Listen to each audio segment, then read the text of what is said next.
ഷിപ്പിൻ്റെ പുതിയൊരു നോട്ടിഫിക്കേഷൻ പുറത്തിറങ്ങിയിട്ടുണ്ട്. അപ്പോൾ അതിൻ്റെ കൂടുതൽ ഡീറ്റെയിൽസാണ് നമ്മൾ ഇന്നത്തെ വീഡിയോയിൽ നമ്മൾ ഡിസ്കസ് ചെയ്യാൻ വേണ്ടി പോകുന്നത്.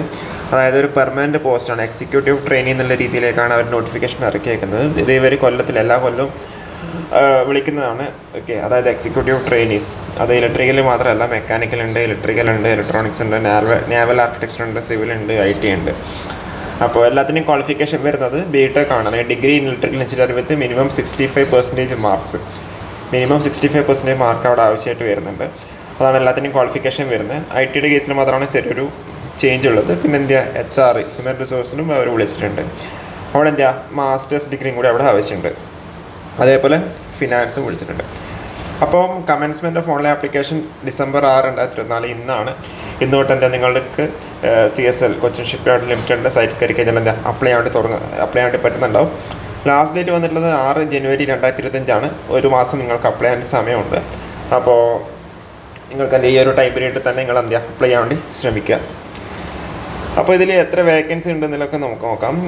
മെക്കാനിക്കലിൻ്റെ കേസിലാണെങ്കിൽ ടോട്ടൽ 20, ഏറ്റവും കൂടുതൽ വേക്കൻസി ഉള്ളത് മെക്കാനിക്കലിൻ്റെ കേസിലാണ്. പിന്നെ ഇലക്ട്രിക്കലിൻ്റെ കേസിലാണെങ്കിൽ 4, ഇലക്ട്രോണിക്സ് 2, പിന്നെ നാവൽ ആർക്കിടെക്ചർ കേസിൽ 6, സിവിലിൽ 3, IT 2, HR 4, ഫിനാൻസ് 3. അപ്പോൾ ഈ ഒരു രീതിയിലാണ് വേക്കൻസീസ് ഉള്ളത്. അതേപോലെ posting of executive trainees shall be CSL Kochi CMSRU, Mumbai bar CKSRU, Kolkata bar CNSRU, Andaman Nicobar islands. എവിടെ വേണമെങ്കിലും നിങ്ങൾക്ക് അവിടെ പോസ്റ്റിംഗ് കിട്ടാം. അതേപോലെ വേക്കൻസി ചിലപ്പോൾ ഇൻക്രീസ് ചെയ്യാനും ഡിക്രീസ് ചെയ്യാനും സാധ്യതയുണ്ടെന്ന രീതിയിലാണ് പറഞ്ഞിരിക്കുന്നത്. ബേസിക്കലി വേക്കൻസി കുറക്കാറൊന്നുമില്ല, കൂട്ടാറ് മാത്രമേ ഉള്ളൂ. ഓക്കെ,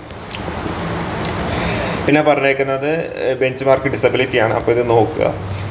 പിന്നെ കോമ്പൻസേഷൻ ബെനിഫിറ്റ്സ് കാര്യങ്ങളൊക്കെ പറയുന്നുണ്ട്. അപ്പോൾ ഓൺ ആൻ ആവറേജ് അപ്രോക്സിമേറ്റ് പറഞ്ഞാൽ 14 lakhൻ്റെ അടുത്താണ് സ്കെയിൽ വരുന്നുണ്ട്. ആനുവൽ CTC 14 lakhs അടുത്താണ് വരുന്നുണ്ടാവുക.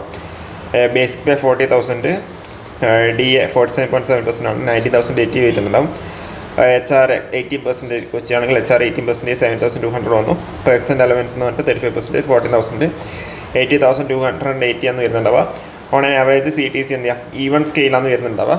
അപ്പോൾ 40 lakhs ആണ് വരുന്നുണ്ടാവുക. ഓക്കെ, അപ്പോൾ ഇപ്പം BTech കഴിഞ്ഞ് നിൽക്കുന്നതാണെന്നുണ്ടെങ്കിൽ പെട്ടെന്ന് തന്നെ ഒരു ജോലി കയറി ചെല്ലാൻ വേണ്ടി കുറേ പേര് ആഗ്രഹിക്കുന്നുണ്ടാവും.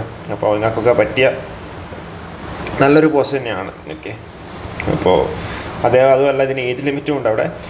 98 ജനുവരിക്ക് ശേഷം ജനിച്ചവർക്ക് മാത്രമേ അപ്ലൈ വേണ്ടി പറ്റുന്നുള്ളൂ. അതായത് 27 വയസ്സാണ് അവിടെ ഏജ് ലിമിറ്റ് പറഞ്ഞിട്ടുള്ളത് കേട്ടോ. 27 വയസ്സാണ് അവിടെ ഏജ് ലിമിറ്റ് ഉള്ളത്. അപ്പോൾ 27 വയസ്സിൽ താഴെയുള്ളവർക്ക് മാത്രമേ എന്ത് ചെയ്യാൻ വേണ്ടി പറ്റുന്നുണ്ടാവുള്ളൂ, അപ്ലൈ ചെയ്യാൻ വേണ്ടി പറ്റുന്നുണ്ടാവും. ഓക്കെ, അതേപോലെ കോമൺ ഏജ് റിലാക്സേഷൻ ഉണ്ട്. 3 വർഷം OBCക്കും അതേപോലെ 5 വർഷം SC കാൻഡിഡേറ്റ്സിനും അവിടെ കോമൺ ഏജ് റിലാക്സേഷൻ ഉണ്ട്. ഇനിയിപ്പം ഇതിൻ്റെ എക്സാമിൻ്റെ പാറ്റേൺ എന്ന് പറഞ്ഞു കഴിഞ്ഞാൽ ഏറ്റവും അധികം ഒബ്ജക്റ്റീവ് ടൈപ്പ് ഓൺലൈൻ ടെസ്റ്റ് ഉണ്ടാവും. അതിൻ്റെ സിലബസ് കാര്യങ്ങൾ പറയാം.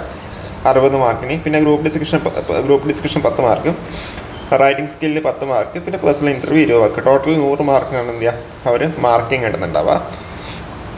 അപ്പോൾ ഇതിലിപ്പം പറയുകയാണെന്നുണ്ടെങ്കിൽ ഓൺലൈൻ ടെസ്റ്റ് എന്ന് പറഞ്ഞാൽ 60 minutes duration comprising of 60 multiple choice questions. General അവയർനെസ്സിന് 5 മാർക്ക്, ഇംഗ്ലീഷ് ലാംഗ്വേജിന് 5 മാർക്ക്, ന്യൂമറിക്കൽ എബിലിറ്റിന്ന് 5 മാർക്ക്, റീസണിങ്ങിന് 5 മാർക്ക്, പിന്നെ കറസ്പോണ്ടിങ് സബ്ജക്റ്റ് ഇലക്ട്രിക്കലാണെങ്കിൽ ഇലക്ട്രിക്കലിന് 40 മാർക്ക്, മെക്കാനിക്കൽ 40 മാർക്ക്, അങ്ങനെ. ഓക്കെ, അതേപോലെ ഇതിന് നെഗറ്റീവ് മാർക്കിംഗ് ഒന്നുമില്ല. നിങ്ങൾക്ക് കറക്റ്റാണെന്നുണ്ടെങ്കിൽ 1 മാർക്ക് കിട്ടുന്നുണ്ടാവും. നെഗറ്റീവ് മാർക്കിംഗ് ഒന്നുമില്ല. അതാണ് ഫേസ് 1. ഫേസ് 2 വെച്ചാൽ group discussion, writing skill and personal interview എന്ന രീതിയിൽ 40 മാർക്ക്. ഓക്കെ, അപ്പോൾ ഒബ്ജക്റ്റീവ് അതായത് ഫേസ് 1 ഓൺലൈൻ ടെസ്റ്റ് കേരളത്തിൽ എവിടെ വേണമെങ്കിലും നടത്തുന്നുണ്ടാവും. അപ്പോൾ അത് നിങ്ങൾക്ക് ഓൺലൈനായിട്ട് അപ്ലൈ ചെയ്യുമ്പോൾ അവിടെ സെൻറ്റേഴ്സ് ചൂസ് ചെയ്യാനുള്ള ഓപ്ഷൻ ഉണ്ടാവും. ഓക്കെ, ഫേസ് 2 എവിടെയാണ്? കൊച്ചി ഷിപ്പ്യാർഡ് ലിമിറ്റഡ് കൊച്ചിയിലായിരിക്കും നടന്നുണ്ടാവുക. ഓക്കെ,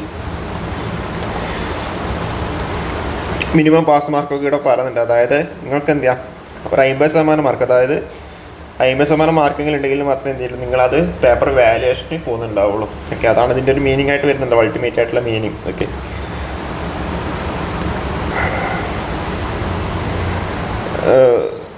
മിനിമം റേഷ്യോ എന്ന് പറഞ്ഞാൽ 1:6 എന്നുള്ള രീതിയിലാണ് അവിടെ പറഞ്ഞേക്കുന്നത് കേട്ടോ. ഓക്കെ, 1:6. ഒരു വേക്കൻസി ആണെങ്കിൽ 6 പേരായിരിക്കും ഫേസ് 2 വിളിക്കുന്നുണ്ടാവുക. Okay, phase 2 വിളിക്കുന്നുണ്ടാവുക.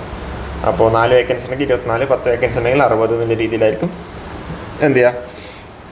അവർ വിളിക്കുന്നുണ്ടാവാം. ഓക്കെ, പിന്നെ rank list of the candidates who qualified in all the phases shall be prepared based on the total marks secured by the candidates in phase 1 and phase 2. phase 1 phase 2 ഇന്ത്യൻ മാർക്സിനെ നോക്കിയിട്ടാണ് അവർ rank list ഇടുന്നുണ്ടാവുക. Out of 100 എന്നുള്ള രീതിയിലായിരിക്കും ഉണ്ടാവുക. Okay, അപ്പോൾ നിങ്ങൾ ഓൺലൈൻ MCQ എക്സാമിന് ഓൺലൈൻ എക്സാമിന് കൂടുതൽ മാർക്ക് സ്കോർ ചെയ്യുക. പിന്നെ അതിൻ്റെ കൂടെ തന്നെ ബാക്കിയുള്ള 40 മാർക്ക് എന്ത് ചെയ്യാം അൾട്ടിമേറ്റ് ആയിട്ട് നേടാൻ വേണ്ടി നോക്കാം. ഓക്കെ ഓക്കെ അതേപോലെ ഈ എലിജിബിൾ ഡിസിപ്ലിൻ്റെ കാര്യമെന്ന് പറഞ്ഞേക്കുന്നത് മെക്കാനിക്കൽ ഇതൊക്കെയാണ് എലിജിബിൾ. ഇൻഡസ്ട്രിയൽ പ്രൊഡക്ഷൻ അതേപോലെയുള്ള കാര്യങ്ങൾ. ഇലക്ട്രിക്കൽ ഇലക്ട്രോണിക്സിന് ഇത്രയും ബ്രാഞ്ചസ് എലിജിബിളാണ്. Naval architecture. ഓക്കെ, പിന്നെ സർവീസ് അഗ്രിമെൻറ്റ് ബോണ്ട് ഉണ്ട്. ഒരു 5 ലക്ഷത്തിന് എന്ത് ചെയ്യാം സർവീസ് അഗ്രിമെൻറ്റ് ബോണ്ട് അവിടെ പറഞ്ഞിട്ടുണ്ട്. ഓക്കെ, അതേപോലെ ഓൺലൈനായിട്ട് നിങ്ങൾ അപ്ലൈ ചെയ്യുമ്പോൾ കുറച്ച് ഡോക്യുമെൻറ്റ്സ് അവിടെ ആവശ്യമായിട്ടുണ്ട്. ഏജിൻ്റെ അതേപോലെ കാസ്റ്റിൻ്റെ ഡിസബിലിറ്റി അല്ലെങ്കിൽ എക്സ്പീരിയൻസ് അല്ലെങ്കിൽ എഡ്യൂക്കേഷൻ ക്വാളിഫിക്കേഷനൊക്കെ അതെന്ത് നിങ്ങളവിടെ അപ്ലൈ ചെയ്യുമ്പോൾ ഡോക്യുമെൻറ്റ്സ് ആവശ്യമുണ്ട്. പിന്നെ നിങ്ങൾക്ക് അവിടെ ഒരു അപ്ലിക്കേഷൻ ഫീ ഉണ്ട്. 1000 റുപ്പീസാണ് അപ്ലിക്കേഷൻ ഫീ ആയിട്ട് വരുന്നുണ്ടാവുക.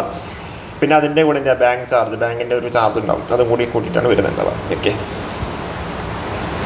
അപ്പോൾ 6 ജനുവരി 2025 മുന്നേ എന്ത് ചെയ്യാം അപ്ലൈ ചെയ്യാൻ വേണ്ടി മാക്സിമം ശ്രമിക്കുക. അതേപോലെ SC/ST കാൻഡിഡേറ്റ്സിനാണെങ്കിൽ എന്താ need not pay the application fee എന്ന രീതിയിൽ പറയുന്നുണ്ട്. ഓക്കെ, അതേപോലെ ഹൗ ടു അപ്ലൈ എന്ന് പറയുന്നത് നമ്മൾ കൊച്ചി shipyard.in കയറി കഴിഞ്ഞാൽ എന്താ അവിടെ കരിയർ പേജ് ഉണ്ട്. അതിൽ കയറി കഴിഞ്ഞാൽ നിങ്ങൾക്ക് എന്താ അവിടെ അപ്ലൈ ചെയ്യാൻ വേണ്ടി പറ്റുന്നുണ്ടാവും. ഇന്ന് തൊട്ട് എന്താ നിങ്ങൾക്കത് അപ്ലൈ ചെയ്യാൻ വേണ്ടി പറ്റുന്നുണ്ടാവും. അവിടെ ലിങ്ക് എന്താ അവിടെ ആക്റ്റീവ് ആയിട്ടുണ്ട്. അപ്പോൾ ഇതിൻ്റെ PYQs നമ്മുടെ കയ്യിൽ അവൈലബിൾ ആണെന്ന് തോന്നുന്നത്. നിങ്ങൾ ജസ്റ്റ് ഒന്ന് മെയിൽ അയച്ചു കഴിഞ്ഞാൽ നമുക്ക് എന്ത് ചെയ്യാം അത് നിങ്ങൾക്ക് ഷെയർ ചെയ്ത് തരാം. ഇത് കഴിഞ്ഞ പ്രാവശ്യം നമ്മൾ ഷെയർ ചെയ്തിട്ടുണ്ടെന്നാണ് ഞാൻ മനസ്സിലാക്കുന്നത്. ഓക്കെ, അപ്പോൾ ഇത്രയും കാര്യങ്ങളാണ് പറയാനുള്ളത്. അപ്പോൾ നല്ലൊരു ഓപ്പർച്യൂണിറ്റി തന്നെയാണ് കൊച്ചി ഷിപ്പ്യാർഡ് തന്നെ നല്ലൊരു പോസ്റ്റിലേക്ക് കയറാമെന്നുള്ള രീതിയിൽ. അപ്പോൾ ഓക്കെ, എന്നാൽ കൂടുതൽ വീഡിയോസായിട്ട് നമുക്ക് വീണ്ടും കാണാം. Okay, thank you.